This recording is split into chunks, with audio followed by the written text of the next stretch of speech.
Baik, kita mulai saja. Assalamualaikum warahmatullahi wabarakatuh. Selamat pagi, salam sejahtera rekan-rekan semua.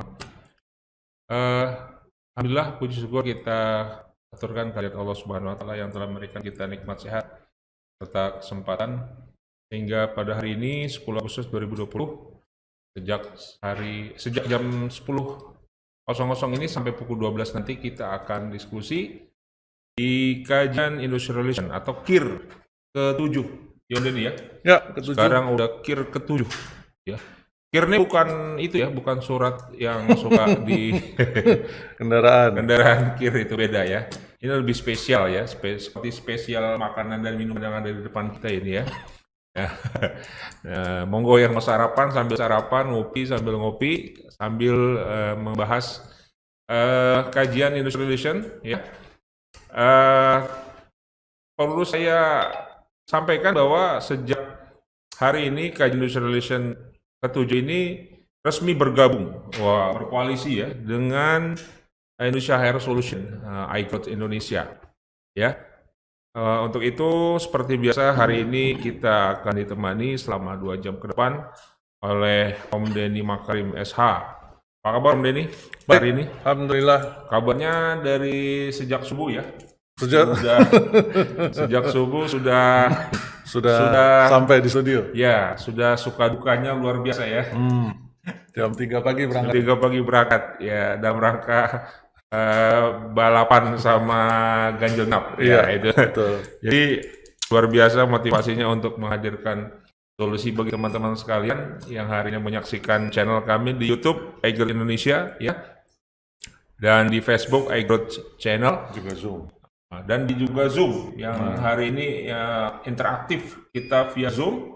Hari ini yang via Zoom udah berapa orang nih Om Denny? Masih baru sedikit yang join. Baru sedikit, mungkin masih do kopi ya. Masih siap Nyeduh kopi. siap-siap. Nanti kalau yang nggak bisa masuk juga dia bisa langsung lihat di live-nya. Kita sapa dulu yang di Zoom. Apa kabar rekan-rekan semua, Bapak Ibu semua? Ini saya ngelihat ada Pak Sultana nih dari Jogja. Iya. Gimana kabar Pak Ibu semua? Sehat semua ya. Mudah-mudahan kita dijaga semua oleh Allah SWT untuk bisa beraktivitas dengan baik. Ada ini Pak Abi, Ibu Yati, Bu Yati Laila ini dari Batam. Oh. Ya, beliau itu salah satu senior saya dulu di Batam. Batam Batam. Kalau nggak salah ada yang dari Merauke deh. Merauke, luar biasa. Jadi bergabung dari hampir dari Sabang sampai Merauke ya. Ya. Kalau ini baru dari Batam sampai Merauke ya. Oh, dari Batam. Nanti silakan di absen buat Bapak Ibu yang dari mana asalnya, dari daerah mana, silakan diketik di kolom chat ya. Dan kita bisa tahu dari mana. Pada praktiknya mekanisme diskusi kita hari ini kita akan jawab pertanyaan dari KIR sebelumnya, tapi juga kita akan jawab update dari pertanyaan yang langsung dari Bapak Ibu sekalian yang hari ini hadir di channel iGrowth YouTube atau Facebook maupun yang di Zoom ya. Jadi kita lihat nanti beberapa pertanyaan yang cukup menarik. Bagi pertanyaan yang mirip yang sama nanti kita gabung menjadi satu pertanyaan yang utuh.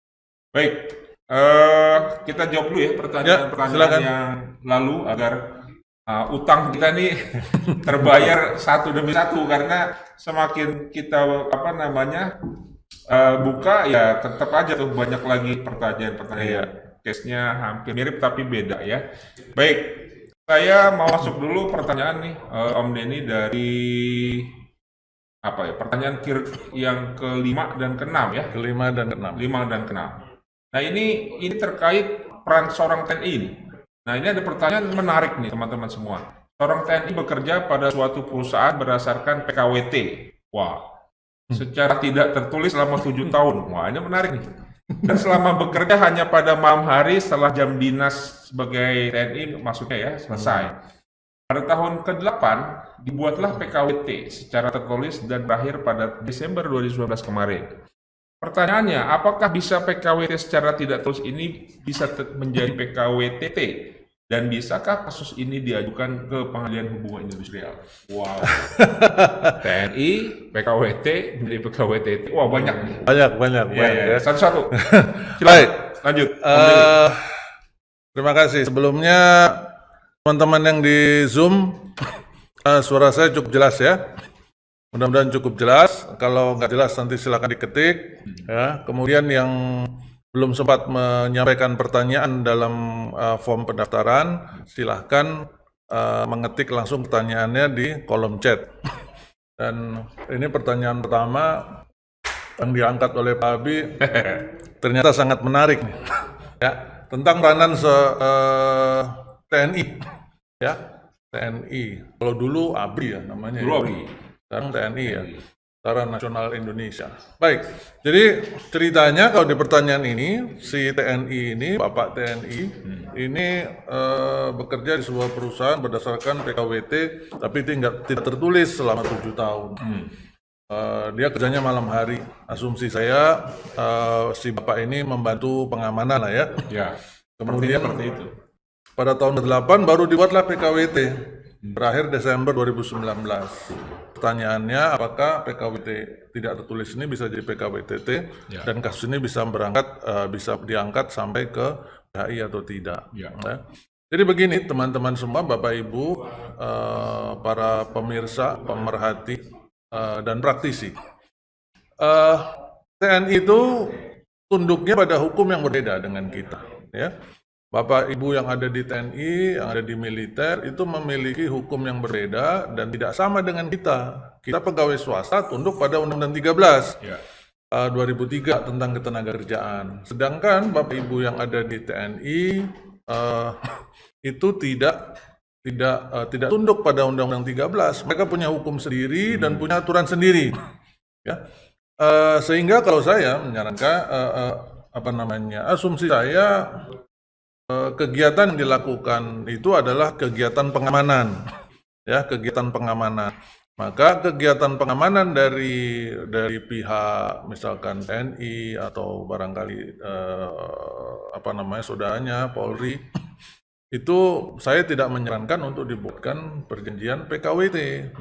Jadi biasanya yang terjadi adalah permohonan pengamanan kepada kesatuannya. Kemudian dari si kesatuan yang bersangkutan, si komandannya membuatkan semacam surat tugas atau surat pengantar untuk bantuan pengamanan, dan itu pun ada beberapa syarat-syarat yang harus dipenuhi. Dan prioritasnya tentu kepada bapak-bapak yang ada di Polri ya, yang di Polri, karena beliaulah sebenarnya yang bertanggung jawab terhadap keamanan, ketertiban masyarakat. Namun apabila dalam kondisi-kondisi tertentu perbantuan seperti itu memang bisa dimungkinkan dengan syarat-syarat tertentu ya. Sehingga kepada beliau-beliau itu nggak perlu membuatkan sebuah perjanjian tertulis ya, nggak perlu membuatkan apalagi PKWT atau PKWT itu yang mau dibuat harian, itu nggak perlu. Karena mereka tunduk pada hukum yang berbeda. Ya, mereka tunduk pada hukum yang berbeda. Jadi dan apakah kasus ini, kalau tadi pertanyaannya kasus ini bisa menjadi PKWTT, bisa menjadi karyawan tetap dan sebagainya, karena hukumnya berbeda tentu itu tidak akan berlaku kepadanya. Ya. Terus pertanyaan berikutnya, apakah ini bisa maju ke Pengadilan Hubungan Industrial? Bapak Ibu semua, untuk maju ke pengadilan memang bisa-bisa saja. Kalau ditanya bisa apa enggak, bisa. Cuman masalahnya apakah akan diterima atau tidak, itu urusan lain. Ya. Itu urusan lain. Oke, terima kasih Pak Mahtum. Suara saya kurang jelas. Saya akan lebih dekat kepada Zoom. Jadi kalau masalahnya adalah bisa dibawa ke pengadilan atau tidak, itu memang bisa-bisa saja. Cuman yang jadi isu besar nanti adalah apakah perkara ini akan diterima atau tidak. Itu yang menjadi kajian tersendiri.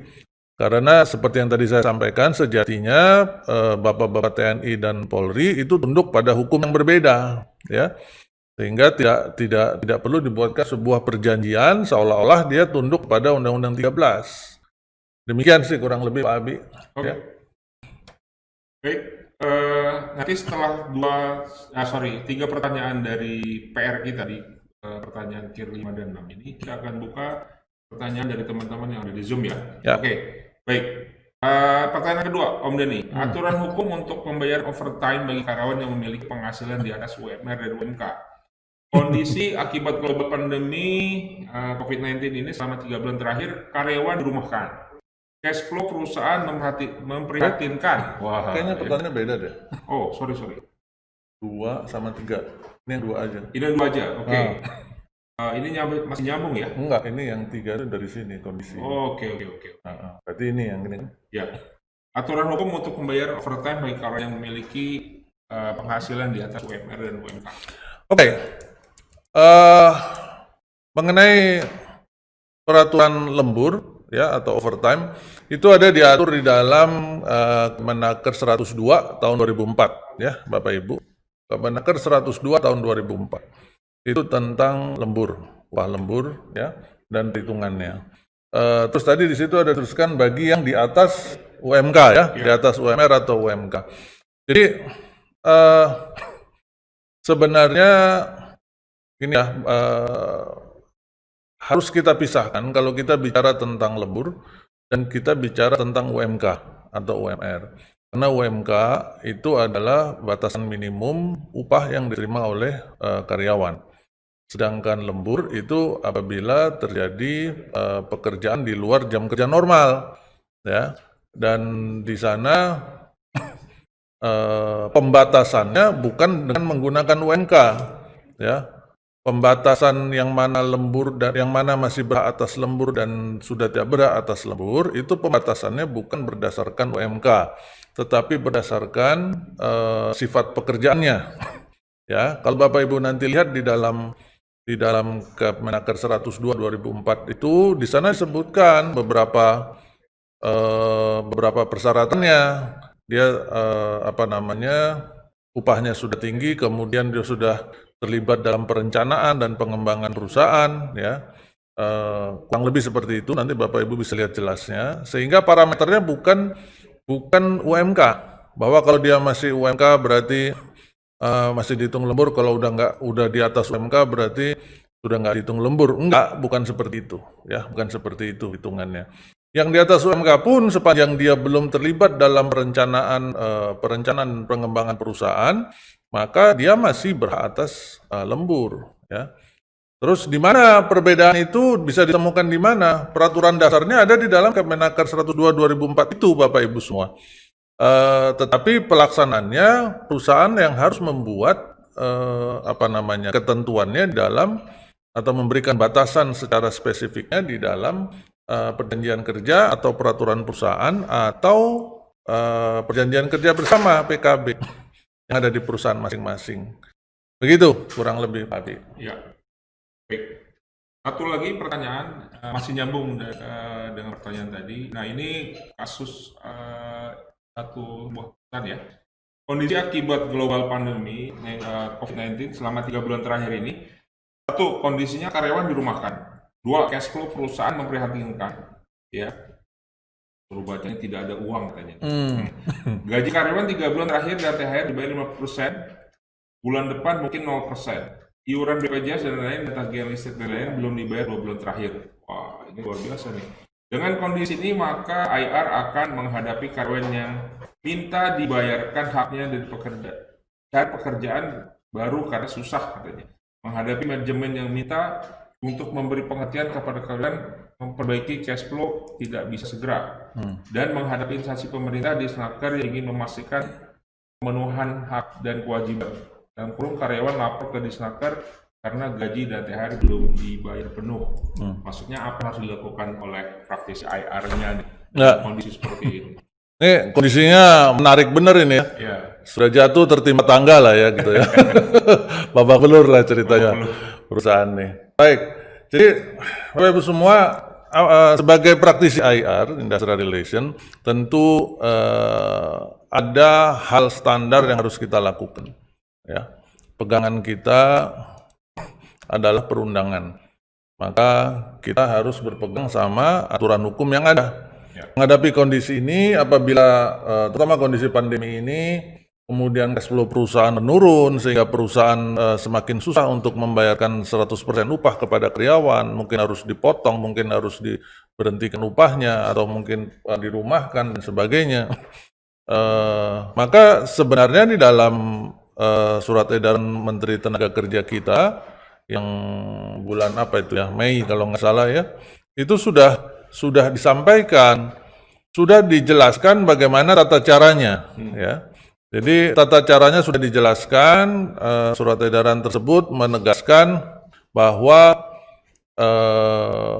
pengusaha harus berdiskusi, berunding dengan si karyawan atau serikat pekerja dalam hal terjadi perubahan-perubahan seperti yang tadi ditanyakan.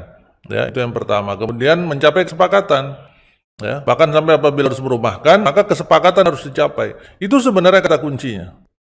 Paham bahwa si karyawan juga akan menuntut karena itu urusan perut mereka, si pengusaha juga akan memberikan tekanan kepada kita praktisi IR karena perusahaan memang faktanya berada dalam kondisi susah, ya.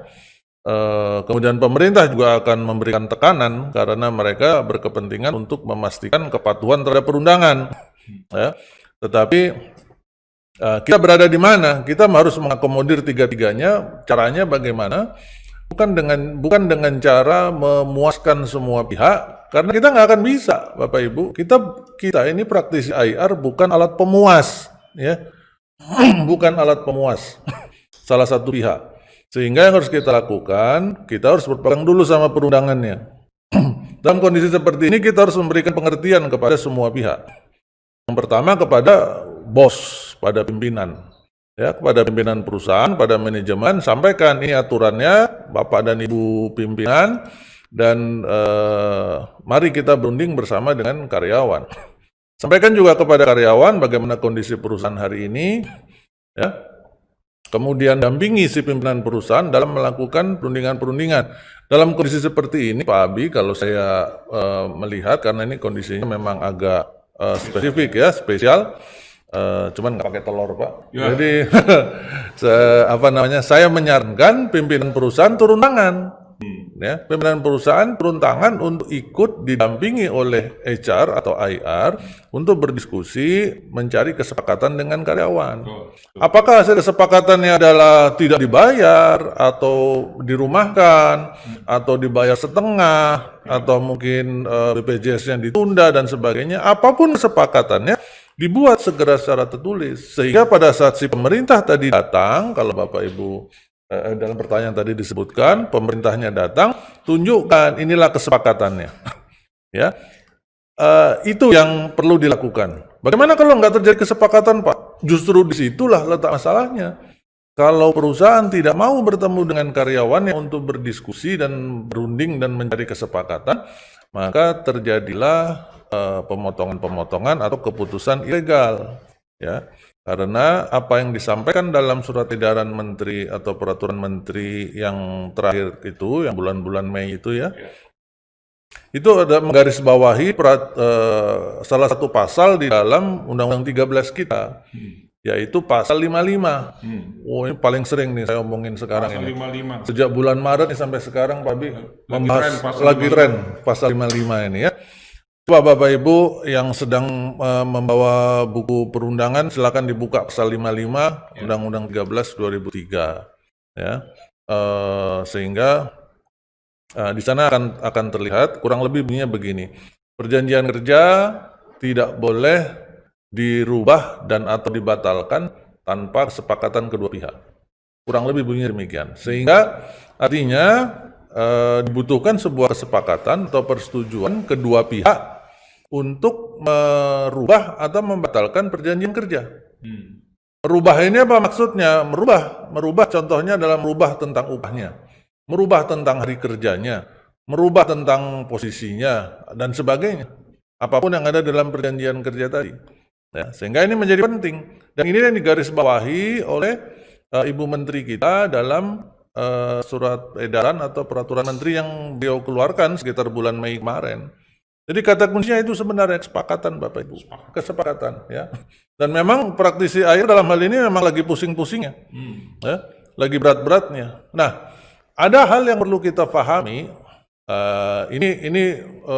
Saya ceritakan supaya menjadi pelajaran bagi kita semua. Nanti apabila masalah pandemi ini sudah selesai, kita bisa belajar dari masalah ini, yaitu ada faktor yang mempengaruhi, yang memudahkan terjadinya kesepakatan, dan ada faktor yang mempersulit terjadinya kesepakatan. Nah, ini yang membedakan antara perusahaan yang bisa sepakat dan tidak sepakat itu, faktor itu. Faktor apa itu? Prinsipnya yang paling dasar adalah level of trust. Trust, ya, kepercayaan. Sampai sejauh mana kepercayaan atau level of trust dari si karyawan kepada manajemen, kepada perusahaan. Karena dalam hal ini yang dilakukan adalah si pihak perusahaan mendekati karyawan, berunding dengan karyawan untuk mencapai kesepakatan. Jadi yang berinisiatif perusahaannya. Tanpa adanya kesepakatan, tanpa adanya perundingan, maka perusahaan tetap berkewajiban untuk memenuhi 100% apa yang selama ini dibayarkan. Ya. Jadi tadi level of trust. Nah, kalau ngomongin level of trust, akhirnya kita bisa melihat, kita pasti harus berkaca apa yang selama ini kita manajemen ya, kita manajemen atau perusahaan atau HR atau IR, apa yang selama ini kita lakukan terhadap karyawan kita. Kalau selama ini kita melakukan hal-hal yang positif dalam arti memberikan kesan positif kepada diri karyawan, maka tingkat kepercayaan karyawan terhadap manajemennya semakin tinggi. Ya. Itu yang dalam dunia perang, wah ini dalam dunia perang nih Pak Abi, dikenal namanya win the heart. Kalau manajemen memenangkan hatinya karyawan, ini kalau dalam politik, win di konstituen. Wow. Jadi memenangkan hatinya para konstituen, memenangkan hatinya rakyat. Ya. Kalau hatinya yang sudah dimenangkan, maka dalam kondisi susah seperti ini, mencapai kesepakatan itu menjadi lebih cepat. Kalau bisa politiknya elektabilitas. Elektabilitas. Ya, saya kebetulan bukan pakar politik, bukan pemerhati. Saya juga cuma lihat doang sih. Ya, jadi itu elektabilitas ya. Sehingga kalau hatinya sudah dimenangkan, maka kondisi seperti ini akan semakin mudah untuk mendapatkan kesepakatan. Sebaliknya, apabila level of trust-nya sangat rendah, misalkan nih, mohon maaf ya, apabila kita selama ini, kita sebagai HR, kita sebagai manajemen, kita sebagai perusahaan, ternyata selama ini lebih sering ngakal-ngakali karyawan, maka level of trust-nya menjadi rendah, ya, menjadi rendah. Sehingga dalam kondisi seperti ini kalau ditanya anginnya ada di mana? Anginnya ada di karyawan loh Bapak Ibu. Ya. Anginnya itu di karyawan, karena yang akan setuju atau nggak setuju si karyawan. Maka penting bagi kita untuk membuat si karyawan bisa setuju. Bagaimana caranya? Itu tadi. The art of negotiation. Ya, begitu kurang lebih Pak Abi, silakan. Oke, jadi kuncinya ada di pemimpin perusahaan ya? Yes, pemimpin dalam hal ini termasuk manajemen ya? Manajemennya, ya. Jadi HR tuh jangan dijadiin burger, lemper, dan hamburger gitu ya, dijepit gitu ya. Ya. Kan ada tipe pemimpin yang kabur tuh kalau ada masalah. Nah, ini yang menarik. Hubungi gitu ya. Udah kan urusannya HR aja tuh. Nah, gimana caranya harus beres gitu ya. Itu yang nggak benar. Kalau misalkan dia menyerahkan urusan itu konsisten di dalam kondisi jelek dan kondisi baik, nggak masalah. Kondisi baik, udahlah gimana HR deh ngatur. Kondisi badai nih. Nah, kondisi buruk kayak gini, dia lempar ke HR. Nah, begitu kondisinya baik, dia ngatur. HR nggak boleh ikut campur. Oh, kalau kondisi baik, tepuk dada. Nah, ini karya saya. Jadi ini yang tadi saya bilang kita harus berkaca. Apa yang kita lakukan selama ini Bapak Ibu. Ya. Nah, ini perlu juga nanti di-share ya teman-teman praktisi HR dan IR ya untuk ya gimana caranya memaksa pimpinan perusahaan untuk ikut terjun sebenarnya sih pada kondisi-kondisi sulit seperti ini untuk bisa mencari solusi bersama lah itu.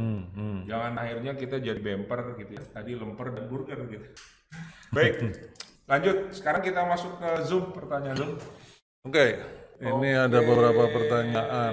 Baik. Yang pertama dari Pak Berlianto. Oke, Pak Berlian. Lihat nggak? Berlianto, PKWT berlaku selama 2 kali perpanjangan atau pakai kurun waktu selama 2 tahun. Mohon suaranya agak keras kan. Itu tadi. Baik. Jadi ini pertanyaan mengenai PKWT. Mungkin pertanyaannya berlaku selama 2 kali perpanjangan atau kurun waktu 2 tahun gitu ya. Ya. Dari pernyataan pertama mengenai 2 kali perpanjangan, ini saja sudah saya mohon maaf saya langsung bisa bilang bahwa ini sesuatu yang tidak tepat. Ya, karena perpanjangan tidak ada yang 2 kali Bapak Ibu dalam PKWT. Nggak ada loh. Pilihannya cuma 2. Pilihannya cuma 2 itu bukan berarti 2 kali. Pilihannya cuma 2, perpanjangan ya, atau pembaharuan. Cuman itu aja. Nggak ada perpanjangan dan pembaharuan, atau perpanjangan dan perpanjangan, atau pembaharuan dan pembaharuan, nggak ada itu. Ya, ini saya agak bingung nih, lihatnya ke kamera ini, ke kamera itu, kamera ini, oke. Ya, kan saya lagi jawab Zoom, jadi saya lihat kamera ini. Nah, jadi begitu Bapak Ibu, tidak ada 2 kali perpanjangan. Perpanjangan hanya 1 kali. Saya mau tunjukkan sedikit screen ya tentang PKWT. Nah, Bapak Ibu bisa lihat ini nggak? Yang ada di screen. Di screen sharing, ya. Saya berharap bisa. Nah, ini adalah rangkuman dari Kemenaker 100 tahun 2004 tentang PKWT. Kalau di Kemenaker itu Bapak Ibu lihat, di sana pasalnya ada mungkin sekitar 20 sekian ya, hampir 30. Maka kalau dirangkum ternyata hanya menjadi satu matriks sederhana seperti ini. Ya, hanya menjadi satu matriks sederhana, sehingga ini bisa dijadikan pegangan buat kita semua. Bahkan buat teman-teman yang bukan berasal dari Fakultas Hukum, harapannya bisa lebih mudah memahaminya. Ya, di sini matriks ini kalau Bapak Ibu bisa lihat, PKWT-nya ada 4 jenis ya. Ada 4 jenis 1, 2, 3 dan PKHL. Jenis 1 itu apa? Ada di bawah di legendnya ya. Kemudian item yang perlu diperhatikan apa? Nomor 1, 2, 3 sampai nomor 9 ya. Dan mana yang ada pembaruan, mana yang hanya perpanjangan. Nah, Bapak Ibu bisa temukan ini di dalam websitenya HM Partners. Di sana bisa dilihat, bisa di-download gratis ya. Silahkan dipakai menjadi pegangan. Saya waktu masih bekerja di korporasi, saya selalu minta tim saya untuk print ini 1 lembar 1 orang, tempel di meja masing-masing. Kalau sekarang kita sudah ada teknologi menjadi JPG, ya file JPG, mungkin saya akan minta untuk dimasukkan ke dalam handphonenya masing-masing. Kalau perlu jadi home screen, Screensaver. jadi screensaver sekalian, ya supaya kita tetap ingat. Jadi kembali ke pertanyaan tadi, sebentar saya stop sharingnya. Ya. Nah, kembali ke pertanyaan tadi, maka diharapkan sudah jelas ya Pak. Kalau masalah kurun waktunya 2 tahun itu ada pilihan, karena yang jenis 1 tadi bisa paling lama 3 tahun kontrak pertamanya, baru pembaharuan paling lama 2 tahun. Kalau yang jenis 2 sama jenis 3 itu kontrak pertamanya 2 tahun paling lama, ya. Setelah perpanjangannya paling lama 1 tahun. Tapi sekali lagi tidak ada perpanjangan 2 kali. Begitu. Ya. Pak Berlian, Semoga semoga terjawab ya. Lanjut ke Angelia ya. Angelia Sabina. Oke, selamat pagi Mbak Angel. Selamat pagi Bapak Ibu. Izin bertanya, apakah boleh perusahaan menahan ijazah? Ini lagi. Ijazah karyawan selama ikatan kontrak kerjanya. Mohon sharingnya. Ya. Mudah-mudahan Mbak Angelia nggak lagi nggak ditahan ya. Ya. Oke. Lanjut Pak. Baik, Bapak Ibu semua, teman-teman sekalian, di dalam Undang-Undang 13 tahun 2003 tentang ketenagakerjaan memang tidak ada klausa atau aturan mengenai menahan ijazah karyawan. Ya, nggak ada itu. Sehingga pertanyaannya kalau nahan ijazah itu memang mau-maunya si perusahaan aja. Itu pertama. Kedua, tunduknya sama hukum apa kan gitu. Tunduknya tentu kepada hukum perdata umum. Oleh karenanya perjanjian penahanan ijazah memang membutuhkan sebuah perjanjian khusus tersendiri ya. Jadi nggak bisa sembarangan. Ya mau terima kerja, Pak Abi mau terima kerja, sini ijazahnya Pak, saya tahan, saya sandera ijazahnya. Nggak bisa seperti itu. Pak Abi pasti bertanya, dasarnya mana? Buatkan hukumnya, perjanjiannya mana? Akadnya mana untuk menahan ijazah? Karena ijazah ini penting buat Pak Abi gitu. Nah, maka dibuat sebuah perjanjian di mana di dalamnya harus diatur hak dan kewajiban para pihak. Termasuk juga kewajibannya perusahaan untuk menjaga ijazah itu supaya tidak rusak atau hilang. Nah, sehingga di dalamnya perlu diatur juga dalam hal terjadi kerusakan atau kehilangan, apa yang harus diganti, apa yang harus diberikan kepada si karyawan, ya, si pemilik ijazah. Apakah perusahaan harus mengurus ijazah penggantinya atas biaya perusahaan misalkan, atau perusahaan sepakat dengan si karyawan untuk menggantinya dengan uang. Misalkan uangnya senilai berapa? Lah itu kesepakatan, ya kan? Kesepakatan. Misalkan dihitung uangnya senilai uang sekolah dia dulu kaliin berapa tahun, itu misalkan ijazah SMA misalkan 3 tahun, kemudian uang makannya 3 tahun, uang jajannya 3 tahun, uang apa lagi? Transport 3 tahun dan lain sebagainya. Ya. Untung nggak dihitung uang listrik segala ya. Atau makin banyak nanti akhirnya. Nah, itu silakan disepakati oleh kedua pihak ya. Sehingga nanti tunduknya apabila terjadi pelanggaran maka tunduknya pada hukum perdata umum. Tuntutannya larinya tentu bukan ke masalah ketenaga kerjaan tetapi ke pengadilan negeri biasanya. Begitu kurang lebih. Begitu Mbak Julia ya, semoga terjawab. Lanjut ke pertanyaan Mbak Juliana. Apa tuh? Sitorus ya? Ibu Juliana Sitorus. Okay. Ini kalau misalnya dari Batam ya, Ibu Batam, Juliana. Ya? Oke, selamat siang kalau di Batam kayaknya. Ya. Selamat pagi Bapak Ibu. Oke, apakah karyawan yang sudah mengajukan pengunduran diri karena melakukan kesalahan berat masih berhak untuk mengajukan patik? Nah, itu ya. Terima kasih. Baik.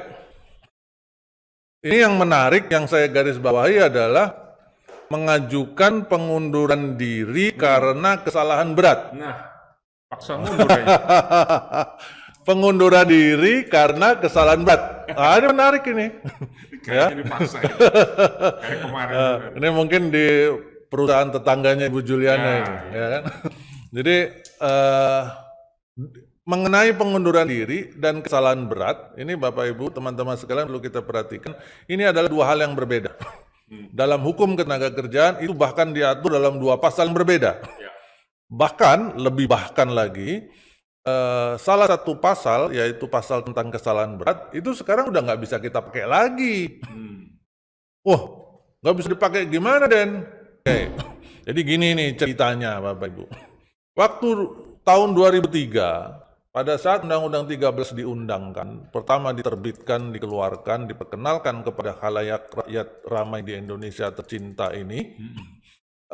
Setelah itu, nggak sampai hitungan setahun, Undang-Undang 13 itu sudah digugat oleh pihak-pihak tertentu, saya lupa pihaknya, ya, dilakukan uji materil, ya, digugat ke Mahkamah Konstitusi. Salah satu pasal yang digugat di dalam Undang-Undang 13 adalah pasal 158 tentang kesalahan berat.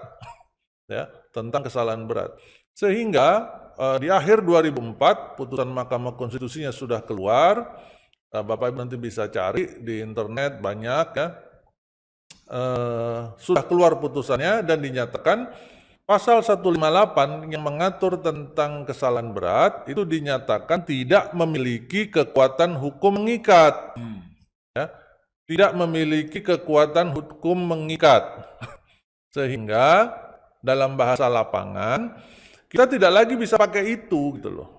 Itu tidak lagi mengikat kita. Jadi kita bisa menolak pasal 158 itu untuk dipergunakan.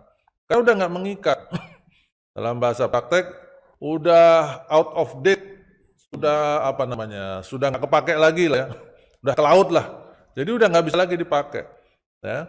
Sehingga bagaimana apabila terjadi poin-poin pelanggaran yang tadinya diatur di dalam pasal 158 tentang kesalahan berat. Karena poin-poin pelanggaran yang diatur dalam X pasal 158 itu memiliki delik pidana, maka penyelesaiannya adalah melalui pasal 160. Itu tentang pidana, ya. Jadi penyelesaiannya pasti lari ke 160. Nah, kita asumsikan saja dalam pertanyaan ini kesalahan berat itu diselesaikan melalui 160. Ya. Tetapi terus yang karena bersangkutan memilih untuk mengajukan pengunduran diri. Nah, ini nggak bisa digabungkan Bapak Ibu. Ini nggak bisa digabungkan karena pasal berbeda. Kenapa nggak bisa digabungkan? Pada saat pengunduran diri yang dipakai untuk menyelesaikan masalah pelanggaran pidana, saya nggak menyebutnya kesalahan berat ya, saya nyebutnya pidana, maka PB persetujuan bersama tentang pengunduran diri yang dibuat, itu saya khawatir menjadi cacat hukum. Wih, cacat hukum, hati-hati. Apa maksudnya nih kan gitu? Maksudnya adalah tidak memenuhi klausa tentang pengunduran diri. Karena pengunduran diri itu, Bapak Ibu, teman-teman sekalian, ada di pasal 162 di Undang-Undang 13. Dan kalau nanti sempat melihat penjelasannya, pasal 162, di sana ada kata kunci. Ya, kata kuncinya pengunduran diri, ini yang mungkin perlu dicatat, adalah sukarela. Suka dan rela. Itu jelas itu ditulis dalam penjelasannya. Sehingga apabila kondisinya bukan sukarela, maka pasal 162 pengunduran diri menjadi tidak terpenuhi. Nah, ini menjadi berbahaya bagi perusahaan. Kenapa? Karena akan berbalik ke perusahaan. Nah, kalau pengunduran dirinya menjadi tidak terpenuhi, berarti PHK-nya bukan pengunduran diri dong. Nah, kalau bukan pengunduran diri berarti apa? Nanti berlanjut nih, tuntutannya berubah menjadi PHK tanpa kesalahan. Kenapa tanpa kesalahan? Dia ada pidana. Wong pidananya nggak diurus, kan gitu. Nggak diproses pidananya. Ya sudah, akhirnya malah jadi dapat pesangon 2 kali. Wassalam kan? Itu Bapak Ibu, makanya kita harus hati-hati dalam membuat PB. Jangan sekali-sekali membuat persetujuan bersama tentang pengunduran diri, padahal isinya mensepakati karena masalah kesalahan berat, pidana, fraud, dan sebagainya. Jangan. Gitu kurang lebih Pak Abi, silakan. Oke, kita komersial break dulu 5 menit rekan-rekan semua. Kita tunggu nanti 5 menit setelah dia lewat sambil kita nanti persiapkan pertanyaan berikutnya. Terima kasih. Baik, kita break dulu 5 menit ya. Oke, yang mau lewat silakan.